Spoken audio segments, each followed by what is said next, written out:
All right, folks, we're gonna open up the floor for linebacker Teradja Mitchell. Front row, middle. Bill.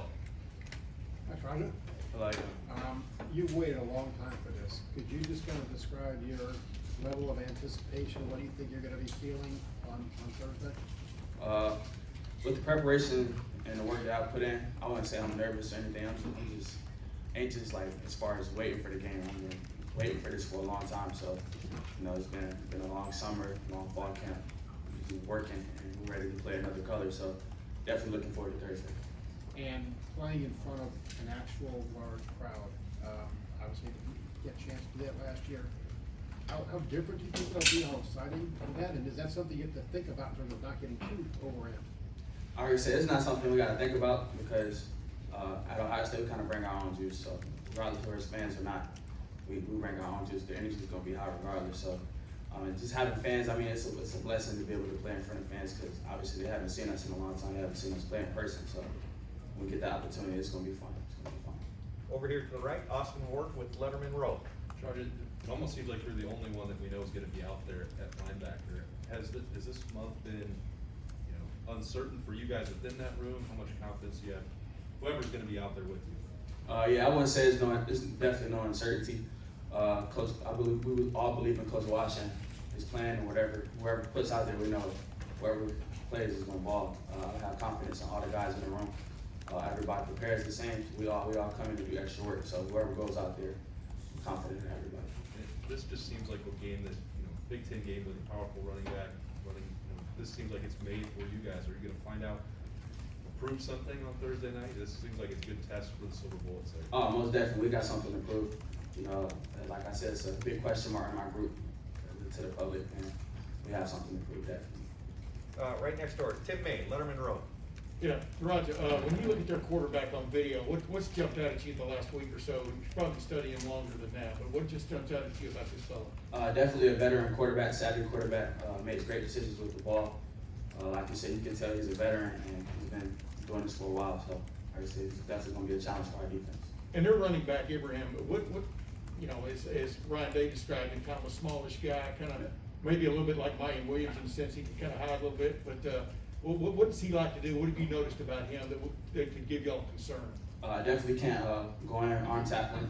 I think he's one of the better backs in the country, so it's definitely going to be a challenge for the defense, and we're going to come in there and we got to play. We definitely can't have any arm tackles. Got to rock them up. Have you guys gotten tired of the continual questions about what's the linebacker group going to be about? I mean, is it up to snuff?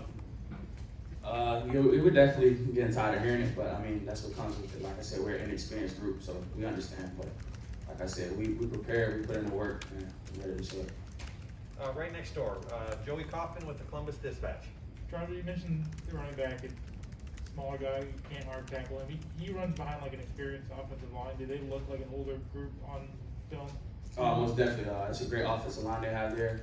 Definitely, you can tell they're an older group, and like I said, it's going to be a challenge and we're up for it. What do you see as challenge their offensive line or just the matchup like? They're aggressive offensive line. Like I said, they can get running sideways. They can go from sideline to sideline as far as blocking. Like I said, great line. We'll go third row left, Doug Maurice with Cleveland.com. Just Teradja, have you started a game on defense before? No, sir. This is my first time. What's that going to be like, do you think?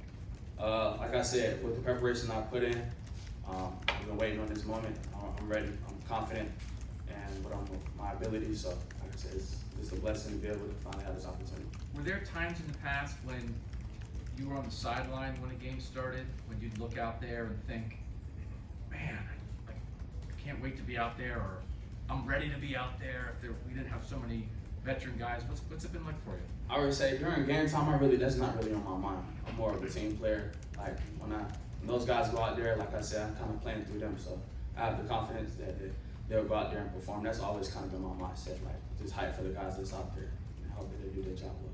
And even though you haven't started before, should we think of you as a veteran?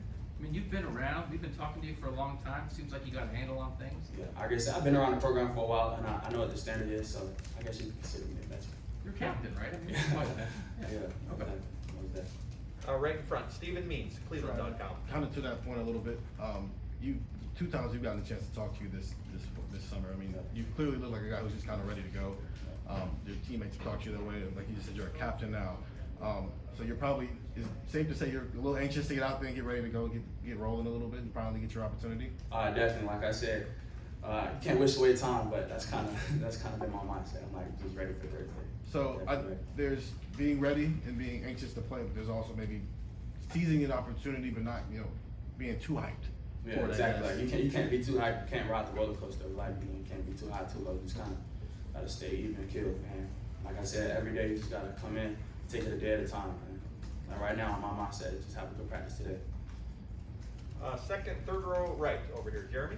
Okay, Teradja, as inexperienced as your linebacker group is, do you feel that there's been any disadvantage for you guys in these last few weeks since you can't hit in preseason like you were able to in years before, especially going into a game against a running back that's really physical? And how do you overcome it? Like I said, with the inexperience, it comes with just that we have to prepare different. We have to prepare at a higher level. So we've been having some very physical practices, and I feel like we got an opportunity to bang a little bit. So I think we'll be cool. Is there one of the guys that in your running back room that you compare to Abraham that you feel like gives you a good read on what he does? Definitely Mayan Williams. Like I said, they're kind of the same build, same play style. So Mayan Williams. Did I miss anyone? Third row left, Dan Hope with 11 Warriors. Teradja, what did it mean to you to be named a captain and to be able to, make that call to your dad? It was an honor, just feeling that my teammates feel that way about me. And it just shows the hard work I put in, the hard work we put in this summer. And like I said, it was a big honor for those guys to vote for me. So I'm very thankful for my teammates. And then just to tell my dad, like I said, it was a big deal for my dad, with the time I'm going through in life. But it's just all a blessing, kind of all a blessing. Knowing that you are a captain now, that you play a position at linebacker where you need to be a leader, like how much responsibility do you feel is on your shoulders going into this first game to be a leader for that defense?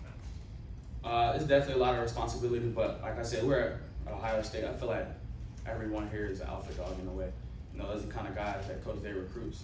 He recruits those kind of guys that can, that have the ability to take over a team as far as how they play, vocal, whatever it may be. So it's a lot of leadership qualities around the whole team. So I don't feel like it's more of a priority or like a duty for me to be that leader. It's kind of just going to come natural. I also wanted to ask, Ryan said, Khalid is still waiting for a word from the NCAA where he's going to play. Just wondering, like, you as a leader in that linebacker room, kind of how would you and maybe other guys kind of help support him through that while he's had to wait for this answer? Like I said, I know it's a tough time for him, and we've all been there, and we all been there for him, and been able to talk to him and keep his head high, and like just taking it one day at a time. I mean, while he is here, we're hoping that we get a good decision here. So just taking it one day at a time, just coming to work every day, trying not to think about it in a negative way. Front row, or second row left, Nathan from Cleveland.com. As this quarterback competition was playing out during camp, at what point had CJ convinced you that he was the guy? Like, was there a point, a moment, something that happened in practice where it sort of solidified for you, like, oh man, that's the guy who needs to be leading this team? I would say all three quarterbacks, they ball. I feel like they all ball as far as spring and fall, and just in the scrimmages, I guess CJ can throw it. I feel like all of them can throw it, in my opinion, personally. I don't want to say, but CJ, I don't know. He's a leader. I feel like he's a leader. He's very vocal, and I'm glad to have him as QB1. Why is that important? Even though he's not going to be a captain, why is it important that the quarterback has those sort of intangibles? He's one of the, him and the center is the only player that they touch the ball every play. It's important for that guy to be, stable and be able to lead the offense and talk to the defense as well, So I feel like it's very important for that quarterback to be able to take on that role, and CJ's done that excellent. That will go third row left again, Doug Lesmerises, Cleveland.com. Teradja, I'm sorry, I know you just mentioned there's some tough things you're going through right now. I know you put some stuff on social media about it. Is there anything you'd want to talk to about that? Someone you're thinking about that's on your mind as you're getting ready to play this game, or if you don't want to talk about it, that's your business? I don't want to talk about it. Okay. Thank you, appreciate it. Alrighty, we'll wrap it up with Teradja. Teradja Mitchell, thank you so much. Have a great week, buddy. Thank you. Thank y'all. Thanks, Teradja.